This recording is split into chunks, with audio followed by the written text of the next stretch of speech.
有本事你就杀死我！为什么喜欢？因为喜欢。这部电影绝对是香港犯罪片中的代表作品，颜色指数满天星。看之前最好批发2箱卫生纸。上世纪90年代，香港出现了一起骇人听闻的屯门连环杀人案，受害者全是清一色的长腿美女，死状极其残忍。深夜，女孩下班回家，她拐进一条偏僻无人的小巷，忽然听到婴儿的哭声。等她走近一看，发现竟是洋娃娃。紧接着歹徒出现，将她狠狠打晕。导演说，评论区留下狗头的人，明天都会顺风顺水发大财。歹徒将女孩扒个精光，然后架起高清摄像机。放开我！你要干什么？歹徒拿起电锯，将女孩的双腿锯下收藏，并将尸体扔到垃圾堆。当警方赶到现场，发现死者与其他6起案件的受害人一模一样，双腿的断口极为光滑平整，并且还能找到黑色记号笔标注的线条。最令人毛骨悚然的是，受害者亲眼看着凶手将自己残忍分尸，精神饱受摧残，最后被活活吓死。老大，想不到这么快又发生一宗。开始的时候1个多月一宗，现在呢1个多星期就一宗，我看他上瘾了。警方暂时找不到凶手线索，只能提醒市民尽量减少外出。由于今天忙着查案，阿伟给未婚妻小雪打去电话，暂时取消晚上约会。话说小雪天生丽质，2条大长腿在街上回头率高达99%。她把手枪放进背包，准备去警局上班。姐，我知道你今年犯太岁，这个平安符啊，是我特地在京都平安神宫帮你求的。果不其然，小雪刚跟队友出任务，就遭遇了敌人袭击。这一幕恰巧被浩南录了下来。小雪迈开2条大长腿，匆匆躲过敌人攻击。她借助汽车掩护，一枪先飞蒙面人的天灵盖，趁他病要他命。小雪联系队友，迅速组织反攻。战斗过程中，她肩膀意外中弹。这时她忽然发现浩南有危险，别拍了，回去！不曾想浩南对小雪一见钟情，他端着摄像机对准小雪2条大长腿使劲猛拍。很快蒙面人弹药耗尽，小雪发现枪声消失，立马回车查看情况。而她落在现场的包包则被浩南悄悄捡走。回到仓库，浩南看了录像带一遍又一遍，他感觉自己的魂儿都被小雪勾走。小雪修长的双腿慢慢激发起浩南的收藏欲，他从包里找到小雪家的钥匙，一个邪恶的计划悄悄成型。第2天，浩南守在医院门口等小雪现身，他立即开车跟上。小雪带着阿伟上楼，根本没发现浩南的影子。深夜天降暴雨，浩南被淋成落汤鸡。第2天蒙蒙亮，阿伟和小雪终于做完家务，等他们离开，浩南马上开门。他先来到卫生间，对晾衣架上的臭袜子狂闻3秒钟，接着他又躺在软塌塌的席梦思上，感受小雪留下的温度。傍晚，浩南被开门声惊醒，听到动静，他连忙在沙发后面躲起来。这个男人有多变态？他杀死无数女性，竟然是为了割下他们的双腿收藏。浩南进入女警花家中，先闻了几双3天没洗的臭袜子开胃，然后一边吃着方便面一边喝着小鸟伏特加，那小滋味挠挠就上来了。吃饱喝足后，浩南翻开相册欣赏。导演说，评论区留下一个狗头的人，明年都能顺风顺水发大财。听到开门声，浩南急忙藏到沙发后面偷看。这情节与泡菜国某部影片真是极其相似。等小雪进入梦乡，浩南如同幽灵一样飘了出来，他手欠的帮小雪盖好被子，赶在对方醒来前迅速消失。你以为浩南的变态举动仅仅如此吗？很快他又阴魂不散地来警局找小雪。我看过很多有关的书和论文，说心理学家认为那些连环杀手是因为小时候的生活影响到他们现在变成这个样子。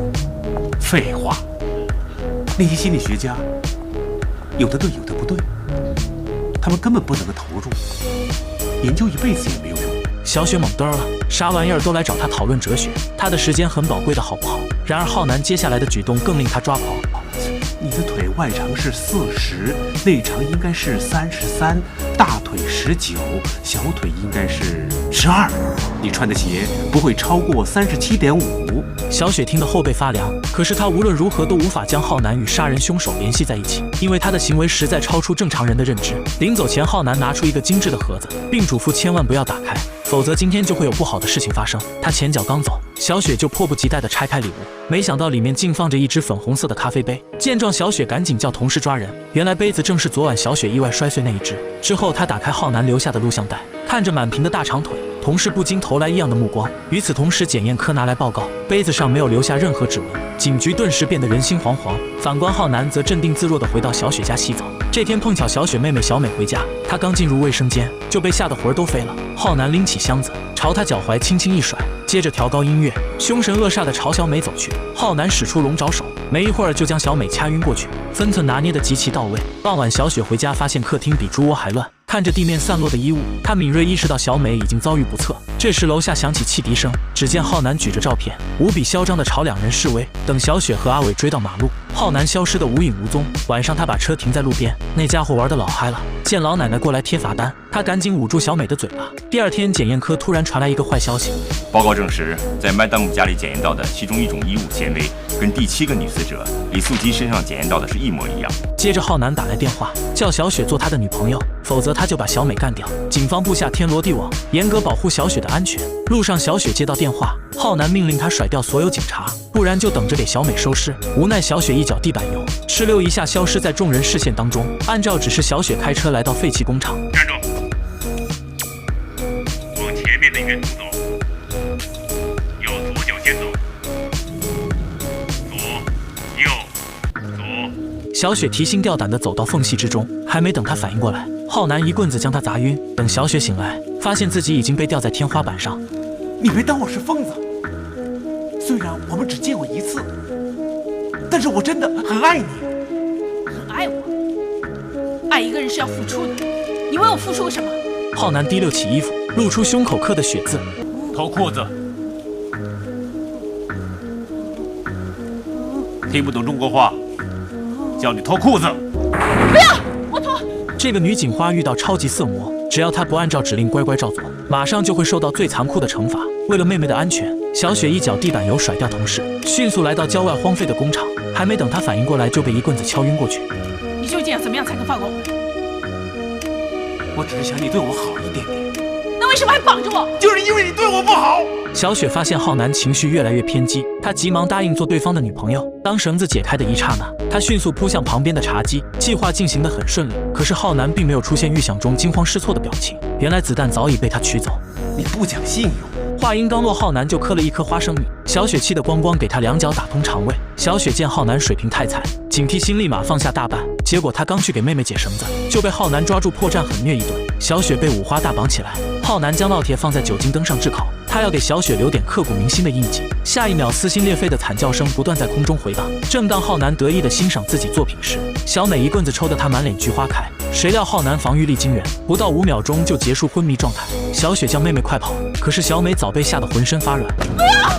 只听咔嚓一声，小美的脖子就被残忍扭断。危急关头，小雪挣脱束缚，她抄起酒精灯，狠狠砸向浩南的收藏品。趁浩南精神崩溃之际，小雪捡起子弹和手枪，动作熟练的上膛瞄准。她一枪打穿浩南的胳膊，接下来却因为情绪失控，枪落空。处理完妹妹的丧事，小雪收拾行李准备搬家。途中，她看到浩南留下的杯子，精神不由得高度紧张起来，怀疑对方正躲在柜子里偷偷盯着她。直到男朋友阿伟出现，情绪才稍稍缓解。晚上，浩南躲在暗巷偷偷行动，这次他把目标放在了阿伟身上，可惜套路没有成功。阿伟出手就是一对王炸，他拿出银手镯，示意浩南束手就擒。你笑什么？你不觉得好笑吗？浩南故意激怒阿伟，打斗过程中，阿伟一招不慎就被浩南扭转局面，用棍子将他活活砸死。之后，他开着面包车在小雪面前反复溜达，将小雪引到废弃工厂。小雪提高警惕，谨慎浩南的偷袭。忽然，一团火苗炸裂，浩南举起手枪先发制人，打完子弹，他又迅速躲藏起来。小雪精神高度紧张，她瞄准黑影连开数枪，等对方靠近，才发现是男朋友阿伟。对不起。接着他重重跪在地面，鼓起勇气准备开枪赎罪。就在这时，同事赶来将他拦住。小雪的警员正被吊销，被有关人员带走接受调查。与此同时，浩南开着面包车四处作案，眨眼功夫就有4名女性遇害。阿伟追到会上，小雪失魂落魄地前往房间瞻仰遗体。忽然，她发现地板有几滴番茄酱，她掀开被子一看，发现阿伟双腿不知所踪。小雪气得火冒三丈，发誓一定要把浩南捉拿归案。她趁机夺走同事的配枪，按照浩南留下的地址，她直接开车来到母亲居住的养老院。一进门就发现惨死的护工。此时活动室已经被布置成生日 party 现场。今天是你的生日，我说过要替你办得隆重一点。吹蜡烛吧。为保护老人们的安全，小雪只好乖乖照做。接着浩南转移战场，带着小雪的母亲来到天台，他抓住机会，狠狠勒住小雪的脖子，准备将她置于死地。小雪拼命反抗，终于得到一线生机。可是不讲武德的浩南抓住老人，威胁小雪乖乖臣服在他的牛仔裤下。千钧一发之际，小雪忽然找到浩南弱点，她用小刀划破双腿，让浩南收藏的想法彻底落空。接着用闪电5连鞭踹得浩南措手不及。两人在天台边缘展开生死搏斗，最后浩南失足摔下天台，用死亡为曾经的过错赎罪。影片结束，《赤足惊魂》上映于1997年3月21日，由郑浩南、梁铮、谢天华、陈嘉美、野本美穗等主演。此片由真实案件改编，隶属于香港奇案系列，是香港犯罪片代表作之一。上世纪80、90年代，香港犯罪片市场火爆，诞生出大量犯罪影片，而《赤足惊魂》因为剧情紧凑，演员表现出色，广受观众好评。我来提一嘴，浩南是个大色狼，跟踪小雪未收藏，谁料诡计被识破，血洒天台骨灰扬。横批：赤足惊魂真好看，记得点赞关注哦。